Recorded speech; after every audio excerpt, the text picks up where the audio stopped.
बड़े बड़े नेता बीजेपी के संपर्क में हैं।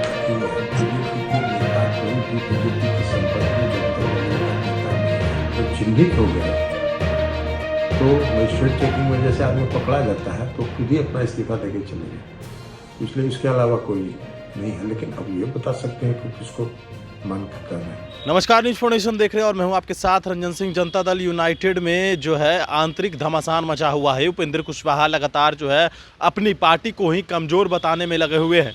तो वहीं दूसरी तरफ बात किया जाए तो कल उन्होंने बड़ा आरोप लगाया है कि बड़े बड़े जो भाजपा के नेता हैं वो हमारे पार्टी के नेता जो हैं उनसे मिले हुए हैं, बात कर रहे हैं। इतना ही नहीं, उन्होंने यह भी कहा कि जेडीयू जो है वो कई बार भाजपा के साथ शामिल हुई है, कई बार, और भाजपा में जो जिस तरीके से जनता दल यूनाइटेड साथ में थी और जो पार्टी के नेता हैं जेडीयू के, उनके अलग अलग विचार हैं। ये बात खुद उपेंद्र कुशवाहा ने कही, भले ही वो कैमरे पर नहीं बोलते। देखिए ललन सिंह का बयान जो है इस पर सामने आ गया है। ये बड़ी खबर हम आपको दिखा रहे हैं कि किस तरीके से ललन सिंह ने उपेंद्र कुशवाहा के बयान पर जो है वो कहा है कि जिस तरीके से उपेंद्र कुशवाहा इस बात को कह रहे हैं तो हमें नहीं लगता, और अगर कोई इस तरीके से होगा तो वो खुद ही पार्टी से इस्तीफा देके चला जाएगा। इतना ही नहीं, उन्होंने यह भी कहा कि जिस तरीके से नाराज़गी की जो बात आ रही है तो ऐसी कोई बात नहीं। उपेंद्र कुशवाहा को लेकर पहले ये बयान सुनिए। बड़े बड़े नेता बीजेपी के संपर्क में हैं। कि यहाँ बीजेपी के नेता कोई भी बीजेपी के संपर्क में जनता दलियों का नेता नहीं है।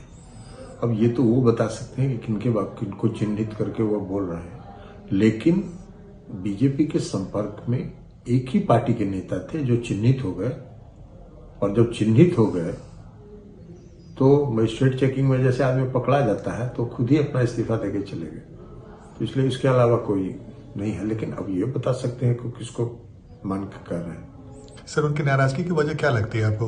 हमको नहीं लगता है कि कोई नाराजगी का कोई वजह होगा, कोई नाराजगी का कारण ही नहीं हो सकता है। इसलिए कि जब भी उनके लोग, उनकी पार्टी का विलय हुआ जनता दलियों में, और उनके साथ जो लोग आए, उनको जहां जहां संगठन में उन्होंने जगह देने की बात कही, हमने, प्रदेश अध्यक्ष जी ने विभिन्न प्रकोष्ठों में, पार्टी के मूल संगठन में, जहां जहां उनके लोगों को एकोमोडेट किया जा सकता था उनको एकोमोडेट करके और उनके सभी लोगों को सम्मान दिया गया पार्टी के अंदर।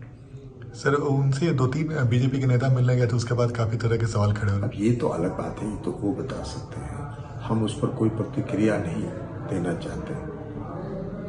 आपने साफ तौर पर सुना किस तरीके से उनका कहना है कि कोई नाराजगी नहीं है, लेकिन उपेंद्र कुशवाहा लगातार मोर्चा खोले हुए हैं जेडीयू की तरफ, और लगातार वो इस बात को कह रहे हैं कि उनकी पार्टी जो है वो कमज़ोर हो रही है। उनके पार्टी के नेता इस बात को मानने के लिए तैयार नहीं है, और अगर हम इस बात करते हैं तो हमारे ऊपर जो है वो ये कहा जाता है कि उनको पार्टी से नाराज़गी है। इस तरह की बातें हमारे लिए अफवाह उड़ाई जाती है। उपेंद्र कुशवाहा लगातार इस बात को कह रहे थे। आपने सुना है क्या कुछ कहे हैं जेडीयू के राष्ट्रीय अध्यक्ष।